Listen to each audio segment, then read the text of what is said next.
ప్రపంచ స్థాయి పాఠశాలల వేడుకలో భాగంగా ఇన్నోవేటర్ అవార్డు తనకు దక్కడం గర్వంగా ఉందని శ్రీలక్ష్మి పాఠశాల డైరెక్టర్ దీక్షిత్ అభిప్రాయం వ్యక్తం చేశారు.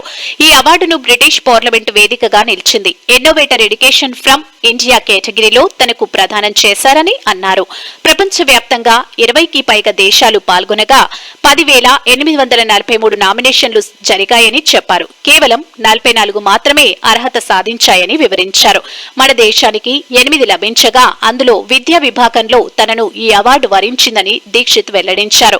అవార్డు అందుకున్న సమయంలో తమ తల్లిదండ్రులు శేషన్న, అరుణ శ్రీల ముఖంపై చిందించిన చిరు జ్ఞాపకాలు వెలకట్టలేనివని చెప్పారు. ఈ సందర్భంగా ఆయన మాట్లాడుతూ దశాబ్దాల కాల కఠోర శ్రమ ఫలితమన్నారు. 2017-18 విద్యా సంవత్సరంలో ప్రాజెక్టు 2021 కరికులం రూపొందింది పరిచయం చేశామన్నారు. 2020లో జాతీయ విద్యా విధానం అమల్లోకి వచ్చిందని అన్నారు.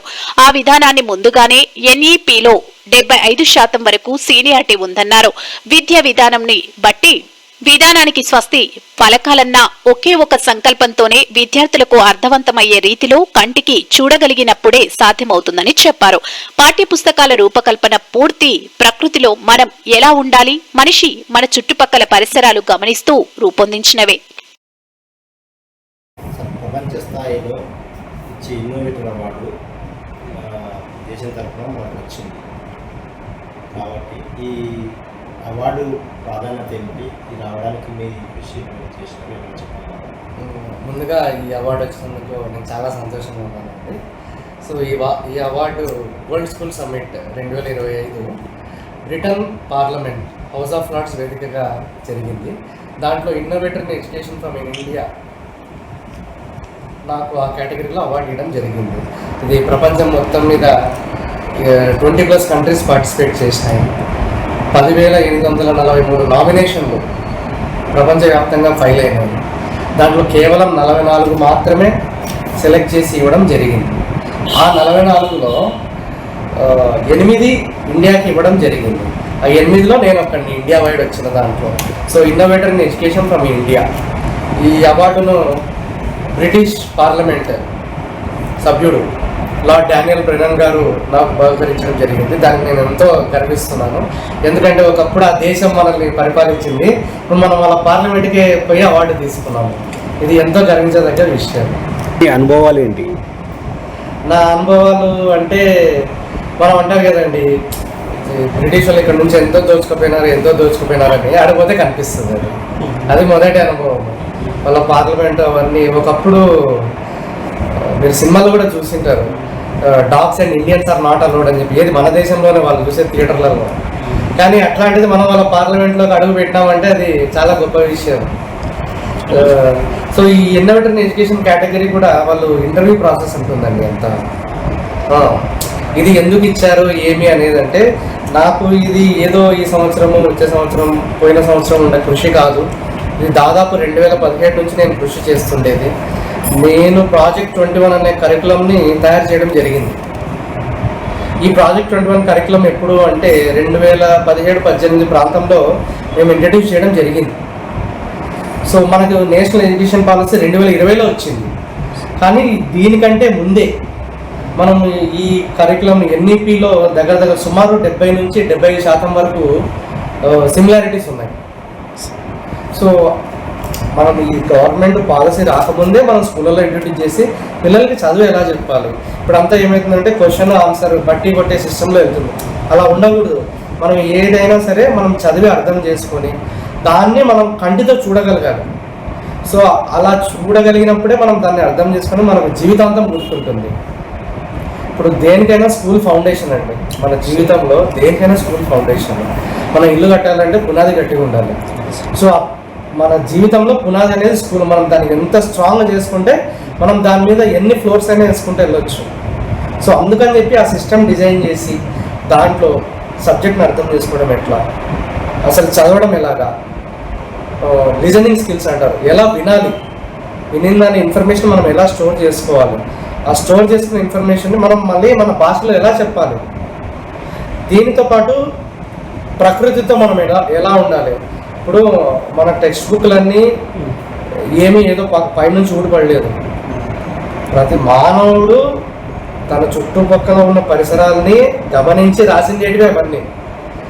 ఇది క్రమంగా ఏమవుతుందంటే ఆ అబ్జర్వేషన్ని మర్చిపోయి క్లాస్ రూమ్లో కూర్చొని సపరేట్ స్టూడెంట్ కౌన్సిలర్ వాళ్ళు ఏదో బయట నుంచి ఏదో ఎక్కడి నుంచో తెచ్చామనేది కాదు. వాళ్ళు స్కూల్ ఫీల్డ్లో 20 ఏళ్ళు వర్క్ చేసిన వాళ్ళని స్టూడెంట్ కౌన్సిలర్గా పెట్టి, ఓకే ఈ పిల్లోడు ఒక్కొక్కరికి ఒక్కొక్క టాలెంట్ ఉంటుందండి. ఒక పిల్లోడు స్పోర్ట్స్లో రాణిస్తాడు, ఒక పిల్లోడు చదువులో రాణిస్తాడు, ఒక పిల్లోడు డ్రాయింగ్ ఆర్ట్లో రాణిస్తాడు. సో అవన్నీ ఐడెంటిఫై చేసి, ఓకే నీకు దీంట్లో కష్టంగా ఉంది, ఎందుకు కష్టంగా ఉంది, ఏ పనైనా మనం ఇష్టపడి చేయాలి. మనం పిల్లవాడి స్థాయికి దిగి వాళ్ళ యాంగిల్లోకి వెళ్ళి వాళ్ళకి అర్థమయ్యేలాగా చెప్పి తర్వాత వాళ్ళని మన దారిలోకి తెచ్చుకుంటే వాళ్ళు మనం చెప్పినట్లు విని వాళ్ళ జీవితంలో ఏదైనా సాధించగలుగుతారు, వాళ్ళు చేయాలంటే. సార్ ఇప్పుడు మీరు 2017లోనే ఇది కరికులం అనేది ప్లాన్ అన్నారు కదా, అవును. దానికి మీరు ఎలా ప్రిపేర్ అయ్యారు? ఇది ఎలా అంటేనండి, ఇప్పుడు మనకు నేషనల్ ఎడ్యుకేషన్ పాలసీ 1980 ఫాలో అవుతున్నాం మనం 2020 వరకు. అంటే 40 సంవత్సరాల క్రితంది అది. దాని తర్వాత ఏదో మార్పులు చేర్పులు వచ్చినా కానీ పెద్ద పాలసీ చేంజ్ అనేది ఏది డాక్యుమెంట్ రాలేదు. ఇప్పుడు 6 నెలలకు ఒకసారి సెల్ ఫోన్ అప్డేట్ అవుతుందండి. 6 నెలలకు ఒకసారి కొత్త మోడల్ వస్తుంది, కొత్త టెక్నాలజీ వస్తుంది. అలాంటిది చదువు ఎలా ఉండాలి? మనం 30-35 సంవత్సరాల క్రితం పాలసీ డాక్యుమెంట్ బేస్ చేసుకుని టెక్స్ట్ బుక్లు తయారు చేశారు. ఇప్పుడు NEP 2020 వచ్చింది, దీన్ని బేస్ చేసుకుని తర్వాత టెక్స్ట్ బుక్లు తయారు చేస్తారు. సో ఆల్రెడీ చాలా డిలే అయ్యింది. సో మనం ఆ సిస్టమ్తో ఇప్పుడు ప్రజెంట్ జనరేషన్ టీచ్ చేయడం కరెక్ట్ కాదనేది నా ఒపీనియన్. దీని నుంచి పుట్టుకొచ్చినది ప్రాజెక్ట్ 21. మనకి 21st సెంచరీ 2000 సంవత్సరం దాటిన తర్వాత అంతా 21st సెంచరీ అంటారు. 21st సెంచరీలో చాలా విపరీతమైన మార్పులు వచ్చినాయి చదువులో కానీ టెక్నాలజీ పరంగా కానీ. ఇప్పుడు మీరు చూడండి, మన టెక్స్ట్ బుక్లో ఒకటి ఉంటుంది, బయట ఒకటి ఉంటుంది సబ్జెక్ట్. టెక్స్ట్ బుక్ అప్డేట్ కాలేదు, అది చెప్పే విధానం అప్డేట్ కాలేదు. మేము ఇక్కడ టెక్నాలజీని ఉపయోగించి మన కరికులం ఇక్కడ 6 నెలలకు ఒకసారి అప్డేట్ అవుతుంది. ఒక సంవత్సరంలోనే 2 సార్లు అప్డేట్ అవుతుంది. సంవత్సరం స్టార్టింగ్లో అప్డేటెడ్ తెప్పిస్తాం, మళ్ళీ 6 నెలల తర్వాత వేరే అప్డేట్ వస్తుంది. సో ఎప్పటికప్పుడు పిల్లలకి ఫ్రెష్గా ఉండేది అందిస్తాం అన్నమాట. సో దీని నుంచి మనం 30 సంవత్సరాల క్రితం విధానం ఫాలో కాకూడదు అనే దాని నుంచి వచ్చిండేది ఈ ప్రాజెక్ట్ 21. దీనికోసం నేను చాలా ఎడ్యుకేషన్ సిస్టమ్స్ స్టడీ చేయడం జరిగింది. ఫిన్లాండ్ ఎడ్యుకేషన్ సిస్టమ్ ఎలా ఉంటుంది, జపాన్ ఎడ్యుకేషన్ సిస్టమ్ ఎలా ఉంటుంది, ఆస్ట్రేలియన్ ఎలా ఉంటుంది, US ఎలా ఉంటుంది, ఇవన్నీ స్టడీ చేసి వాటన్నిటిలో ఏది బెస్ట్ అనేది తీసుకోవడం జరిగింది. అవన్నీ మళ్ళీ ఇక్కడ అట్లే ఇంప్లిమెంట్ చేస్తే కరెక్ట్ మనం పెరుగుతాం. మన ఫస్ట్ హీరోస్ ఎవరంటే మన పేరెంట్స్, తర్వాత మన ఫ్యామిలీ, పెళ్ళైన తర్వాత మా భార్య, వీళ్ళందరూ ప్రోత్సహించడం. అంటే నువ్వు చేసుకోనికి ఒక గోల్ ఉంది, ఒక ఎయిమ్ ఉంది. ఇది సో దీంట్లో అందరూ భాగస్వాములే, మా ఫ్యామిలీ, బయట సమాజము, మా టీచర్స్, స్టూడెంట్స్ అందరూ భాగస్వాములే. సార్ మీ అవార్డును రావడం వల్ల మీ కుటుంబ సభ్యులు ఒక విద్యా సంస్థ కుటుంబంతో కలిపి ఎలాంటి అనుభవంగా ఫీల్ అవుతున్నారు? అది వాళ్ళకి మాటల్లో వర్ణనాతీతమండి. ఎందుకంటే ఇన్నేళ్ల నుంచి వాళ్ళు ఫీల్డ్లో ఉన్నారు కదా, మనకు ఏదో ఒక గుర్తింపు రావాలనేది ఎవరికైనా ఉంటుంది. సో వాళ్ళైతే వాళ్ళ సంతోషానికి అయితే అవధులు లేవండి. మాత్రం అయితే నేను చెప్పగలను. ఎందుకంటే నేను దిగి వచ్చి వాళ్ళ ముఖాలు చూసిన తర్వాత అర్థమైపోతుంది అంతే. తండ్రికి తగ్గ తనయుడని నిరూపించుకున్నారా? అంతకు మించి అయితే నేను చెప్పలేను. వాళ్ళ అడుగుజాడలో నడుస్తున్నాను. వాళ్ళ తల్లిదండ్రుల నుంచి అయితే మనం ఎప్పుడూ పోలేము. ఎవరమైనా వాళ్ళ రుణం మనం తీర్చుకోలేము, కానీ వాళ్ళతో ధీటుగా ఉండేటట్టే ప్రయత్నిస్తాను.